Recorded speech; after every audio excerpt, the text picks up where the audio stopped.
민주당 대변인 맡고 있는 김의겸 민주당 의원, 오늘은 전화로 만나보겠습니다. 의원님 안녕하세요. 네, 안녕하세요. 새해 복 많이 받으십시오, 의원님. 네, 복 많이 받으십시오. 의원님 토끼띠라면서요.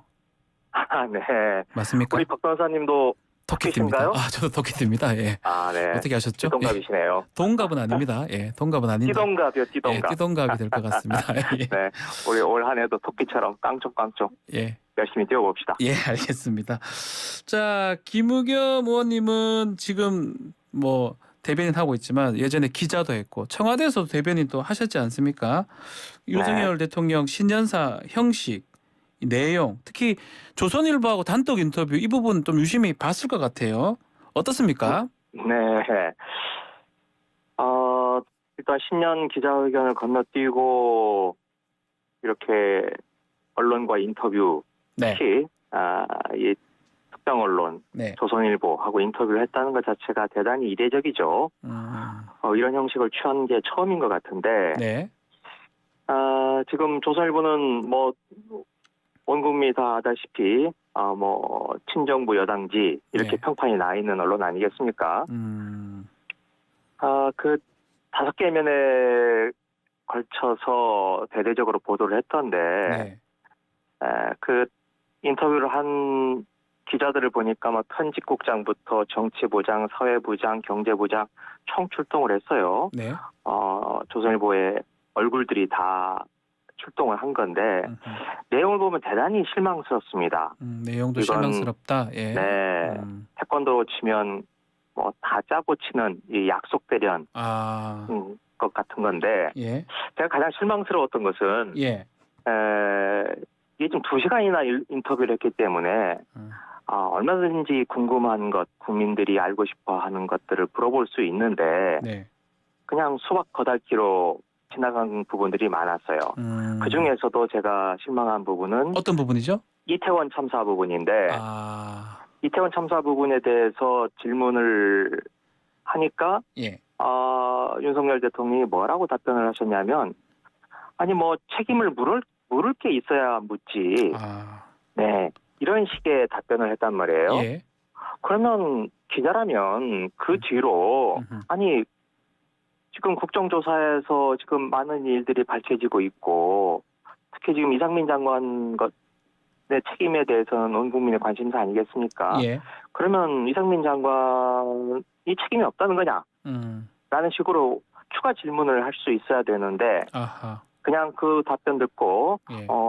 책임을 물을 게 있어야 묻지라는 답변을 듣고 그걸로 끝.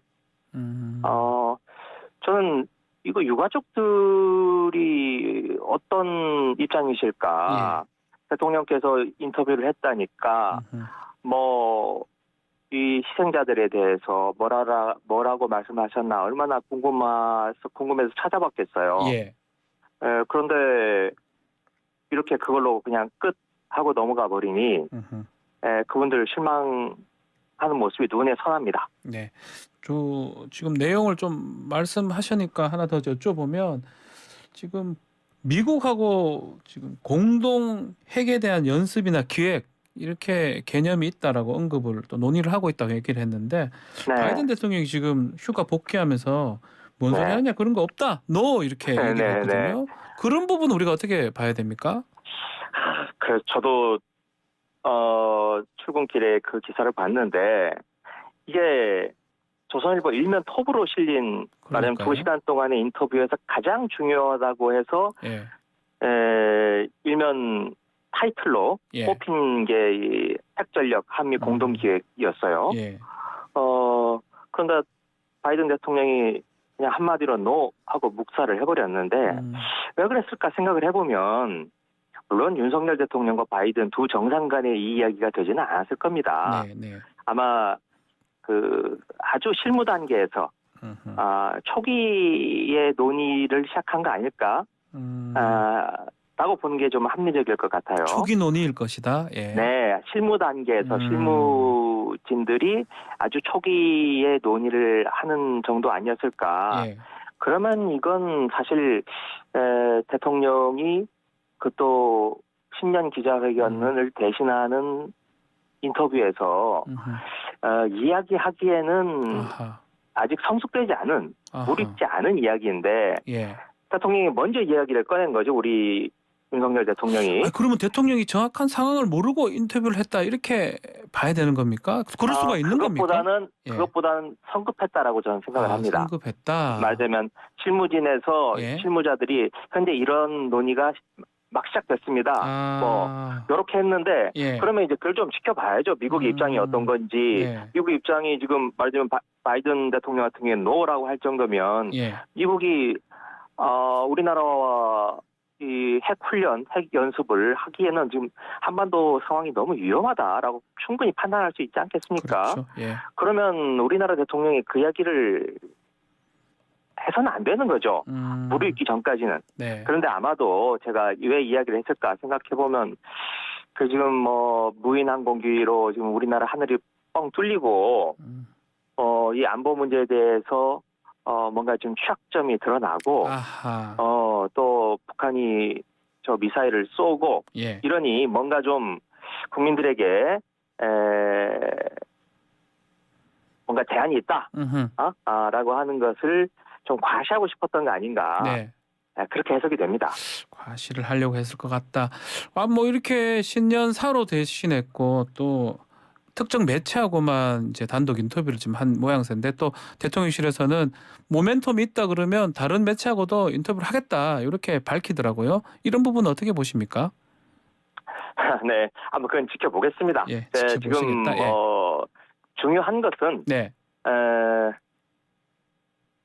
이 신년 기자회견 말하자면 박근혜 대통령도 언론을 피하는 박근혜 대통령도 매년 1월 1일이면 신년 기자회견을 해왔어요. 예. 심지어 탄핵을 앞두고 직무정지 상태에서도 그 신년 기자회견, 네. 그때는 뭐 간담회 형식이긴 했지만 신년 기자회견을 했어요. 그런데 네. 그걸 하지 않고 윤석열 대통령 들어서 첫 인터뷰를 언론 인터뷰를 조선일보에 했다는 것, 그게 네. 의미가 있는 거고요. 그 뒤로 뭐 돌아가면서 하겠다. 그건 무슨 얼마나 큰 의미를 부여할 수 있겠습니까? 신년사도 보니까 야당 협치 얘기는 없었던데요. 이 협치 없이 이 윤석열표 이 3대 개혁 이 가능할지 민주당 입장은 어떻습니까? 지금 대통령이 되고 나서 지금 이제 해가 바뀌었으니 2년 차로 접어드는데 야당 대표를 만나지 않은 것, 회담을 하지 않는 것, 이건 아마 전두환 대통령 이후 처음 아닌가 싶어요. 예. 그리고 민주당의 이재명 대표를 대하는 태도를 보면 야당 대표로서의 존중 이런 건 눈을 씻고 찾아봐도 못 찾겠고요. 예. 오히려 진짜 이 검사의 마음가짐으로 취조실에 불려나온 피의자를 보는 듯한 그런 마음가짐인 거 아닌가. 대하는 태도가요. 피의자, 범죄인. 네. 네. 그래서 이런 관계를 유지해 나간다면 이 3대 개혁, 이 3대 개혁이 다 국회에서 법을 만들어야 추진할 수 있는 내용들인데 어떻게 하겠다는 건지 이해가 되지 않습니다. 저는 사실 3대 개혁이라고 말은 하지만 그 뭐 내용이나 그 개혁의 내용, 뭐 방향 이게 다 문제이지만 그 전에 실제로 이걸 할 의지가 있기나 한 건가 그런 근본적인 의문이 듭니다. 어제 민주당 지도부 대통령 신년 인사에 불참을 했는데요. 이게 지금 매일 통보 뭐 이런 얘기를 하면서 좀 말들이 좀 많은 것 같은데 이게 절차적 문제가 있다고 지금 보시는 겁니까? 네, 문제가 대단히 많죠. 아하. 제가 좀 알아보니까 22일에요. 네. 22일에 오후 2시에 찍 하고 이메일을 하나 대표실로 보냈답니다. 대표실 대표 이메일. 비서실로요. 네. 그래서 이게 뭔가 싶어서 비서실에서 오히려 먼저 그 이메일에 적혀 있는 전화번호로 먼저 전화를 걸었어요. 행안부인데. 행안부의 실무자가 전화를 받더랍니다. 아하. 그러면서 급하니까 오후 6시까지, 그러니까 4시간쯤입니다. 오후 6시까지 답변을 달라. 라고 재촉을 하더라는 거예요. 예. 그런데 이미 그때는 어제 뉴스 보신 분들은 아시겠지만 이재명 대표가 그 양산에 가서 문재인 대통령 예방을 하지 않았습니까? 예. 신년 인사 겸해서. 예. 네. 그때는 이미 그게 잡혀 있었던 때예요. 부산에서 최고위원회를 한 뒤에 양산을 간다. 네. 그러니 뭐 아무리 중요한 일이라도 이미 선약이 잡혀 있기 때문에 가기가 어려운 상황이죠. 네. 그래서 사정이 여차저차 해서 지금 못 간다라고 네. 이제 통보를 한 건데 네.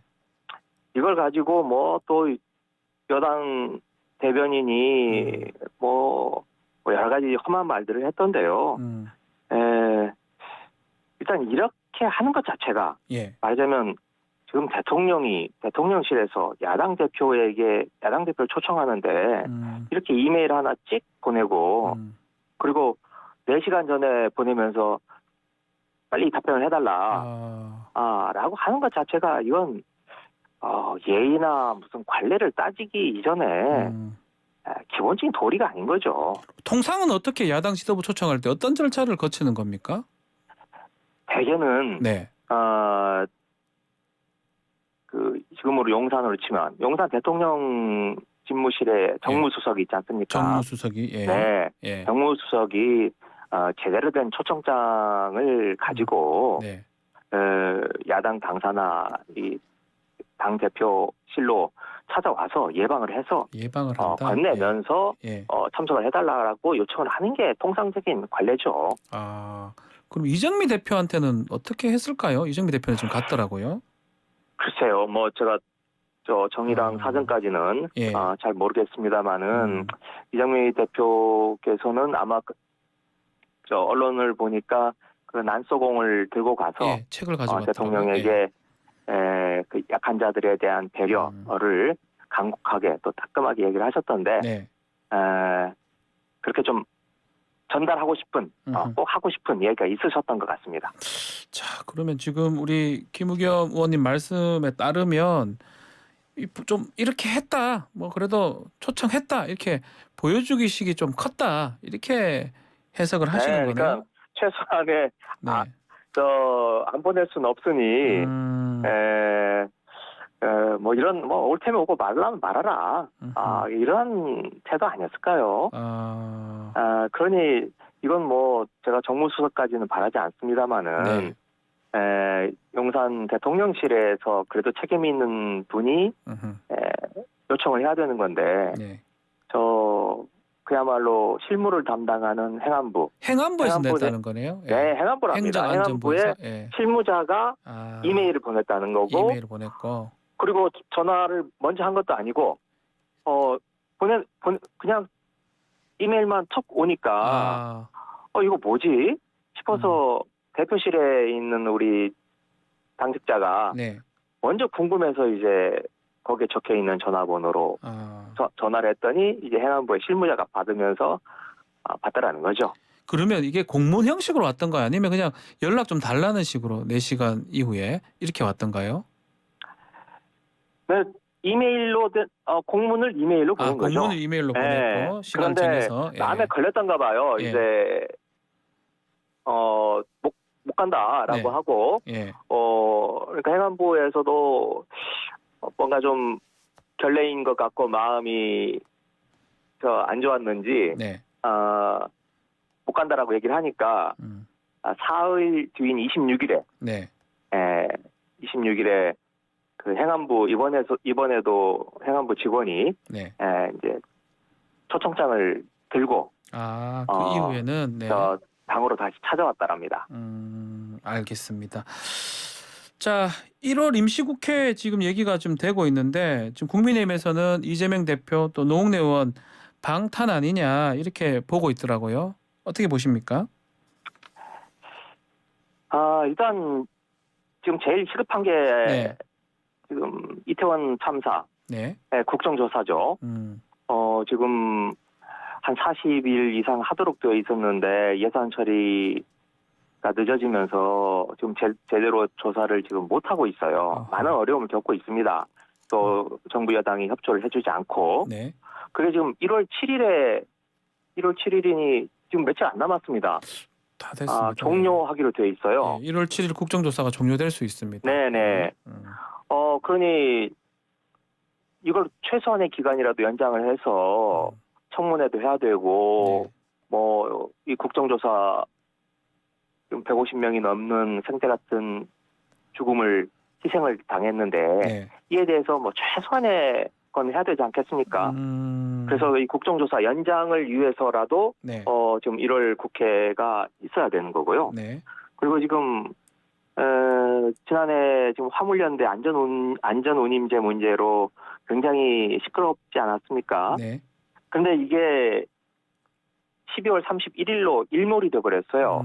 이제 안전운임제가 없어져 버렸습니다. 그래서 지금 이 안전운임제가 최소한의 안전운임제도 지금 보장받지 못하고 있으니까 사실 굉장히 쫓기는 마음으로 이 화물 운전사들이 운전을 하고 있을 겁니다. 지금 고속도로에서 지금 흉기가 달리고 있는 거예요. 이 문제를 빨리 이 안전운임제를 다시 적용을 하기 위해서라도 부활시키기 위해서라도 필요하다고 생각을 합니다. 임시회가 필요하다.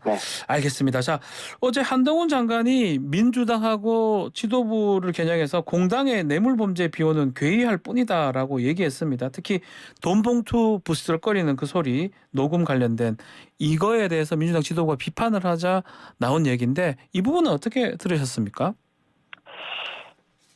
요즘 한동훈 장관 뭐 이것뿐만이 아니라 매번 현안에 대해서 발언을 하고 있죠. 그러면서 저는 그걸 볼 때마다 이 뭐랄까요, 이게 한편의 연극을 보는 듯한 그런 좀 느낌이 듭니다. 연극이라고요? 네네. 그러니까 이 대한민국이라고 하는 무대를 배경으로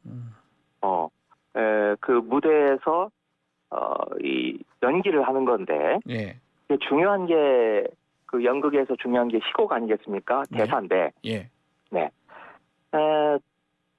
그 마이크 앞에서 항상 이 대사를 하는 걸 보면 항상 준비를 해와요. 그래서 잘 훈련된 어떤 배우 같은 모습을 보이는데 근데 문제는 이제 우리 연기자들이 대사를 친다라고 얘기를 하잖아요. 대사를 표현을. 친다고요? 네네. 그런데 그 대사를 칠 때 굉장히 극적인 긴장감을 고조시키는 내용과 형식을 취하고 있는 것 같습니다. 그래서 이게 언론의 스포트라이트를 받고 본인이 관심을 받는 건 뭐 좋은데 이게 문제는 지금 시점에 대한민국이라는 무대에서 사실 주인공은 윤석열 대통령 아니겠습니까? 네. 그런데 본인이 더 스포트라이트를 받는 것 같은 주인공의 역할을 한동훈 장관 사실 조연이죠. 조연이다. 네, 조연이 주인공의 역할을 대신하는 그런 거 아닌가 이런 생각이 좀 듭니다. 예를 들면 특히 이제 윤석열 대통령이 그 국민과의 소통을 내세우면서 도어 스태핑, 출근길 그 약식 회견을 계속 해오다가 지금 안 한 지 뭐 한 2달 가까이 되는 거 아니겠습니까? 그러니까 그 도어 스태핑의 자리를 한동훈 장관이 지금 메우고 있다. 한동훈 장관이 윤석열 대통령이 해왔던 도어 스태핑을 자신이 하고 있다. 그런 제가 생각이 드는 거고요. 그리고 어제죠. 어제 민주당에 대해서 민주당 지도부에 대해서 괴이하다. 괴할 뿐이다 이렇게 표현했습니다. 괴이할 뿐이다 이런 표현을 썼던데 저는 오히려 지금 이런 한동훈 장관의 모습 이게 대한민국 역사에서 한 번도 보지도 듣지도 못했던 장관의 모습이고 그래서 저는 한동훈 장관이야말로 정말 가장 괴이한 장관이다. 저는 이렇게 평가합니다. 그 얘기도 했더라고요. 김건희 여사 수사 관련해서 법과 원칙에 따라 수사할 것이다. 처리될 것이다. 그리고 윤석열 대통령도 조선일보 인터뷰를 하면서 그 수사가 좀 과도한 거 아니냐 김건희 여사 또 이렇게 언급했던데요. 이 부분은 어떻게 보십니까? 네, 김건희 여사 문제 특히 도이치모터스 사건과 관련해서는 한 장관이 법과 원칙에 따라 처리한다. 네. 이게 거의 뭐 계속 그 이야기를 되풀이하고 있는데 네. 저는 이 장면을 똑똑히 기억합니다. 지난해 7월인데 지난해 7월이요? 네, 대정부 질문 때 예. 지금 도이치모터스 사건으로 김건희 여사 소환 조사 한번 안 하지 않았느냐? 라고 야당 의원이 물으니까 예. 곧 결론을 내겠다. 곧 결론이 난다. 예. 충분히 수사를 해왔으니 곧 예. 결론이 난다. 라고 말했던 게 지난해 7월이에요. 아하. 그런데 지금 벌써 6개월이 흘러가고 있습니다. 예. 지금 도이치모터스 사건에 김건희 여사가 연루된 게 너무나 분명하게 드러나고 있는데 소환 조사는커녕 서면 조사조차 지금 못하고 있는 현실. 네. 이건 지금 뭔가 사정이 있는 겁니다. 사정이 있다? 예. 네, 사정이 있는데 말하자면 그냥 넘어갈 수는 없는 거예요. 네. 너무나 혐의가 분명하고 커서. 그런데 그 처리를 하지 못하도록 하고 있는 뭔가 보이지 않는 손이 네. 작용을 하고 있다. 아하. 이렇게 생각이 드는 거고요. 그래서 지금 재판 과정에서 뭐 검사가 지금 질문했던 거 증인한테 네. 혐의 사실 그 부분을 네. 말씀하시는 거네요. 그렇죠. 예. 네. 지금 그 법정에서만 김건희 여사와 그 장모의 이름이 지금 수백 번 지금 나왔다는 거 아닙니까? 예. 이제 그런 의미에서 지금 그런 상황을 놓고 검찰이 법과 원칙에 따라 처리를 하고 있다. 이렇게 말하는 건 너무 어불성설이죠. 그리고 윤석열 대통령이 조선일보하고 인터뷰에서 뭐 과도했다라고 과도하네라고 얘기를 하고 있는데 예. 정말 그 지금 뭐 장모 부인과 관련된 사건들이 아마 한 15건, 16건, 20건쯤은 되는 것 같은데 네. 지금 줄줄이 사탕으로 무혐의 처분받고 있지 않습니까? 예, 그게 뭐가 과도하다는 건지 전 이해가 되지 않습니다. 그래서 지금 민주당에서 새해에 김건희 특검 이것을 추진한다 이렇게 얘기를 하더라고요. 지금 당내에서 지금 어느 정도 당론이 모아진 겁니까? 네, 지금 이미 9월에 예. 9월에 당론으로 특검법을 제출을 해놓은 상태입니다. 네. 그런데 뭐 여러 가지로 정치적인 상황, 특히 지금 이태원 참사 국정조사가 진행 중이기 때문에 그 특검까지 같이 동시 병영제거로 추진하기에는 좀 무리가 따르고 있어서 일단 이태원 참사 그 국정조사를 마친 뒤에 좀 본격적으로 논의를 뭐 본격적인 논의보다는 저는 개인적으로 국정조사를 마치면 바로 이걸 해야 된다. 지체 없이 특검을 실시해야 된다라고 생각을 하고 있습니다. 알겠습니다. 아직은 지금 국정조사에 집중하느라 이 문제에 대한 논의가 본격화되고 있지는 않는 상태입니다. 1월 임시국회 때는 국정조사 만약에 하게 되고 그 이후에 국정조사 마무리되면 특검법 준비를 하시겠다 이 말씀이네요. 네, 그렇습니다. 알겠습니다. 자, 오늘 인터뷰 여기서 마무리를 하겠습니다. 감사합니다. 네, 고맙습니다. 김의겸 더불어민주당 의원과 함께했습니다.